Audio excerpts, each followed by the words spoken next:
এই যে 50 লাখ বেড়েছে, এটাও ভাঙড়ের মানুষের ক্রেডিট। 294টা বিধায়কের 50 লাখ করে 5 বছরের কাজের ক্ষেত্রে বেড়েছে। এটা ভাঙড়ের বিধায়ক নওশাদ সিদ্দিকী বিধানসভায় আওয়াজ তোলার জন্য হয়েছে। একাধিক বিষয় হয়েছে, বললে সারা রাত পার হয়ে যাবে। যা আমি আওয়াজ তুলেছি অনেক পুরনো হয়েছে, অনেক হয়নি। যাক, এবার আসা যাক।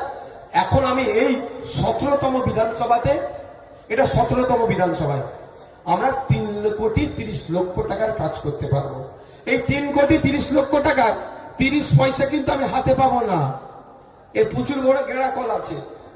কি হবে আমি বলে দেবো, ওই মন্দিরের ওখানে কাছে একটা লাইট দরকার, ওই ঈদগার ওখানে একটা লাইট দরকার, ওখানে একটা কল দরকার, ওই আইসিডিএস স্কুলের ওখানে বাচ্চারা যায়, ওদের পানীয় জলের সমস্যা, একটা কল দরকার। এগুলো বলবো কাকে? ডিস্ট্রিক্ট প্ল্যানিং অফিসারকে বলবো, আর ডিস্ট্রিক্ট ম্যাজিস্ট্রেটকে দিয়ে তারা এটা নেবে। তারপরে কনসার্ন ডিপার্টমেন্টে যাবে। যাওয়ার পরে আপনার কোন কোন এজেন্সিকে দিয়ে করাবো সেটা হবে। তারপরে ওই কি বলে টেন্ডার হবে, কাজ হবে, দীর্ঘ প্রসেস। আমি প্রথমে চেয়েছিলাম ভাঙড় 1 নম্বর ব্লক 2 নম্বর ব্লককে কাজটা করাবো, কাজও দিয়েছিলাম। অল্প কাজ করেছে, কোয়ালিটি একদম ধ্বংস করে দিয়েছে, মানে ঝেড়েছে ওখান থেকে। আর বাকিটা আমাদের ঢিলে করিয়েছে। বাধ্য হয়ে মমতা ব্যানার্জির কাছে গিয়েছিলাম, আপনারা দেখেছিলেন না? তারপরে কিছু কাজ ছেড়েছে। এবার আসা যাক, আমি অনেক আগে ঘোষণা দিয়েছিলাম, মাথা তুলে কথা বলেছি, মাথা তুলে প্রমাণ করে দেবো। কি বলেছিলাম? 3,30,00,000 টাকার মধ্যে সরকার যদি 1 কোটি টাকা কাজ করার সুযোগ দেয়, এটা মানবেন না যে আর 2,30,00,000 টাকার কাজ নওশাদ করতে পারলো না। কিন্তু এটা মনে করবেন যে সরকার করতে দেয়নি। কারণ বৈধ কাজ এমএলএ হিসাবে অন্যরা কতটা পারছে না পারছে বড় কথা নয়, নওশাদ সিদ্দিকী সবটাই পারবে। ভাঙড় সেই পথ দেখিয়েছে। এবার আসা যাক, আমি 3,30,00,000 টাকার টোটাল কাজের কি কি প্রস্তাব দিয়েছি, কেউ চাইলে আমার কাছ থেকে নিতে পারে, আমার হাতে আছে। 1 নম্বর, সবটা আমি দেবো পাবলিক ডোমিনে করবে, এটা আমার হাতে আছে। এটা টোটাল 3,30,00,000 টাকার কোথায় কোথায় আমি কাজ কি কি করতে চাইবো সেটা জমা করেছিলাম। এবার আসা যাক, আমি 3,30,00,000 টাকার যে কাজ জমা করেছিলাম, সেখানে আমাকে ডিলে করিয়ে করিয়ে করিয়ে করিয়ে 1,99,09,158 টাকার কাজ করার সুযোগ দিয়েছে। অর্থাৎ টেন্ডারটা ছেড়েছে, ঠিক আছে? থাকলো তাহলে প্রায় 1,30,00,000 টাকা, তাই তো? বাকি থাকলো, নওশাদ সিদ্দিকী বলেছিল 30 লাখ বাকি থাকলে বাড়ি থেকে এনে করে দেবো, আর 3 কোটি বাকি থাকলেও বাড়ি থেকে করে দেবে, ঘোষণা দিয়েছিলাম তো। তাহলে ঘটনার সাথে জবানের সাথে কথার মিল রাখতে হবে কি হবে না? হবে কি হবে না? আমি এখান থেকে বলছি, নওশাদ সিদ্দিকীর উদ্যোগে হ্যাঁ, গাঁটের টাকা দিয়ে 1,37,51,125 টাকার কাজ চলছে আমার। কি বলছি বুঝতে পারছে না? তালিটা ছোট হয়ে গেল ভাই। 1,37,00,000 টাকা ভাই বাড়ি থেকে দিতে হচ্ছে। কথা দিয়েছিলাম, কি বলছি কি বলছি বুঝে আসছে? 3,30,00,000 টাকার মধ্যে 1,99,09,158 টাকার কাজ টেন্ডার ছেড়েছে, কাজ হয়েছে। কিন্তু বাকি প্রায় 1 কোটি আমি আরো 6,60,283 টাকার এক্সট্রা কাজ করে দিচ্ছে আমার 3,30,00,000 ওপরে। ভালো করে বোঝার চেষ্টা করো, হিসাব নালে গুলিয়ে যাবে। প্রথম কথা হচ্ছে, আপনাদের এখানে হিসাবে 5 বছরে একজন এমএলএ 3,30,00,000 টাকার কাজ করবে। তার মধ্যে সবটাই সরকারি টাকা। সরকারি টাকায় কাজ প্রায় 2 কোটি টাকা। তাহলে 1,30,00,000 টাকা কোথায় গেল?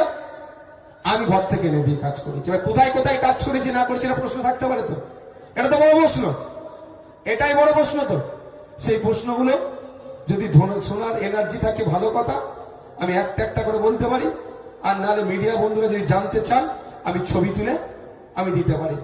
তার আমি অঞ্চল ধরে ধরে বলবো কি? হ্যাঁ, অঞ্চল ধরে বলি। পার্টিকুলারটা মিডিয়া বন্ধুদেরকে আমি কাগজ দিয়ে দেবো। এটা হচ্ছে বামনঘাটা অঞ্চলে। বামনঘাটা অঞ্চলে 10,27,527 টাকার কাজ আমি করেছি। এমএলএ ল্যাডের। ঠিক আছে, কি কি করেছি মিডিয়ার বন্ধুরা জানতে চাইলে ছবি নিতে পারে না। এবার আসা যাক চালতাবেরিয়া অঞ্চল। চালতাবেরিয়া অঞ্চলে এমএলএ তহবিল থেকে 27,44,400 টাকার কাজ করেছে। আচ্ছা, এটা কি? এটা 2,86,000।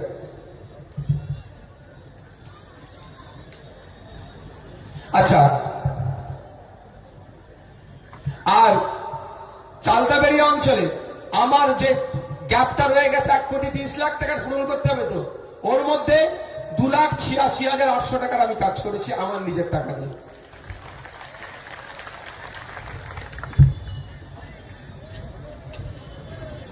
এবার আসা যাচ্ছে ভগবানপুর অঞ্চল।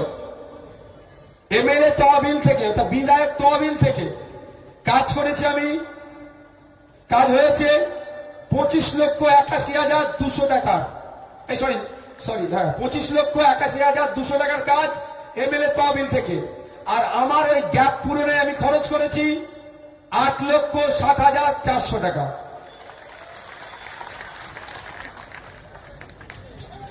এবার আসি পোলেরহাট 1 নম্বর অঞ্চল।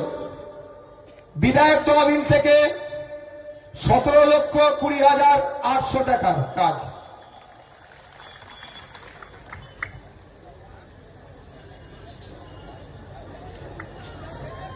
হ্যাঁ, দাঁড়াও না। এবার আসছে ভোগালী 2 নম্বর অঞ্চল।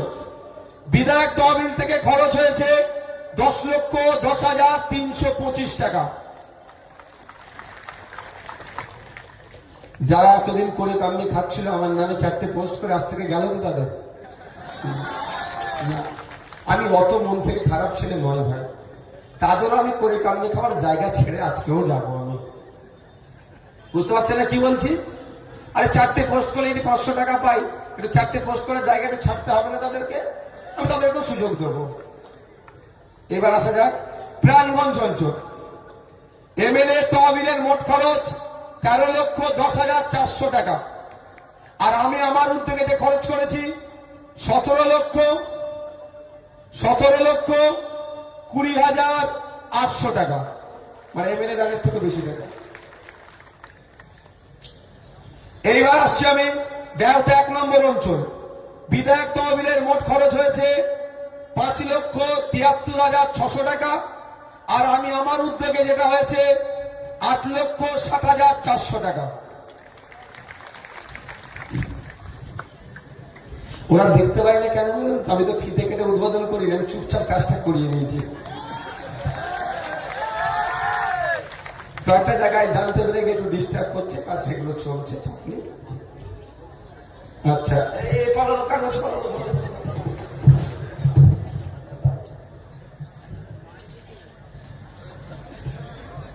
এবার আমি ঘোষণা করছি শানপুকুর অঞ্চল। এমএলএ এর খরচ হয়েছে 16,03,921 টাকা। এবার আমি ঘোষণা দিচ্ছি নারায়ণপুর অঞ্চল। এমএলএ এর খরচ হয়েছে 24,30,138 টাকা।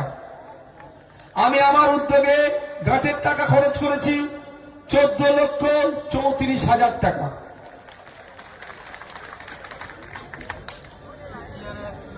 আমার বড় ভাইদের একটা ঘোষণা দিয়েছিল হসপিটালের কথা, জমির সমস্যা নিয়ে হয়ে উঠতে পারেনি।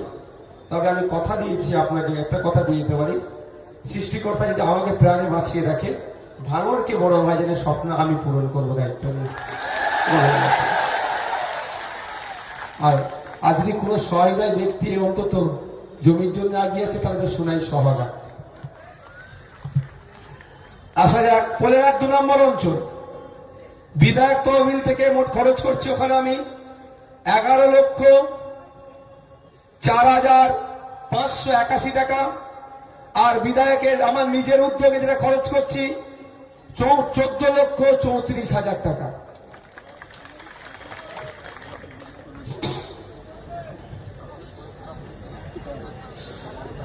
জাগলগাছি অঞ্চল, ভাঙড় 1 নম্বর ব্লক। বিধায়ক তহবিলের মোট খরচ হয়েছে 16,12,800 টাকা। আর আমি আমার উদ্যোগে খরচ করছি ওখানে 22,94,800 টাকা। জাগলগাছি নেতারাই বেশি হই করে না জানি। ওখানে 16, 22, 38 প্রায় 39 লক্ষ টাকার কাজ হয়েছে। আব্দুল সেলিম, তোমরা বেশি কাজ করেছো। আব্দুল মান্নান ভাই, ইমরান ভাইরা। ভোগালী 1 নম্বর অঞ্চল, বিধায়ক তহবিলের মোট খরচ হয়েছে 5,13,000 টাকা। আর আমি আমার নিজস্ব উদ্যোগে খরচ করছি 22,94,400 টাকা।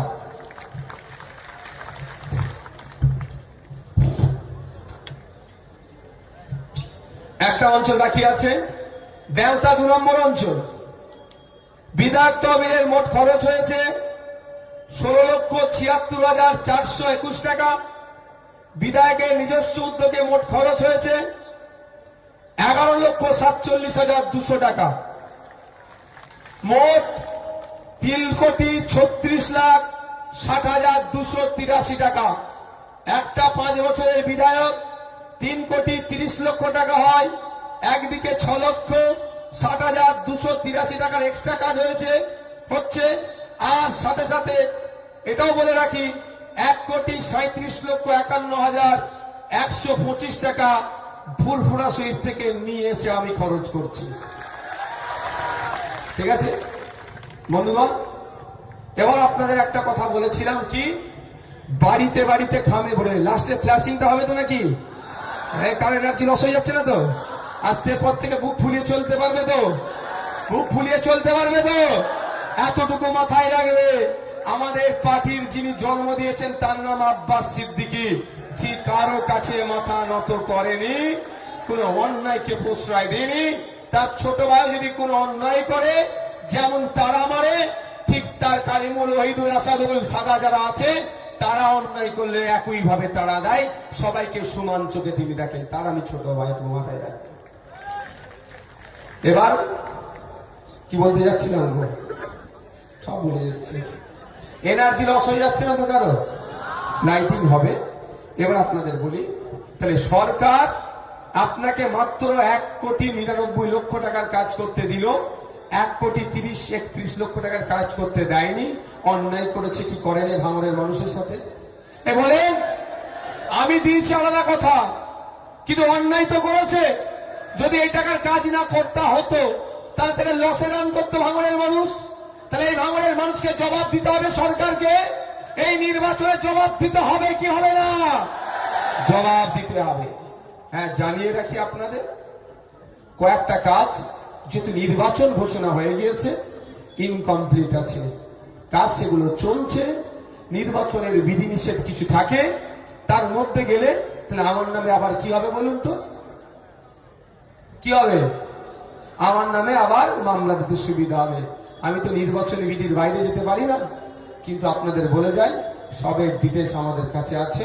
আপনার নিশ্চিন্তে থাকবেন যে মনে রাখবেন, আপনার বিধায়ক 5 বছর 17টা মামলা খেয়ে 42 দিন জেল খেটে নিজের সিটডারাকে বিকিয়ে দেয়নি, কারো কাছে মাথা নত করেনি। আর 1,500 টাকার ভাড়া খাটা নেতাদের কাছে মাথা নত করবে না। আপনি নিশ্চিন্তে থাকুন।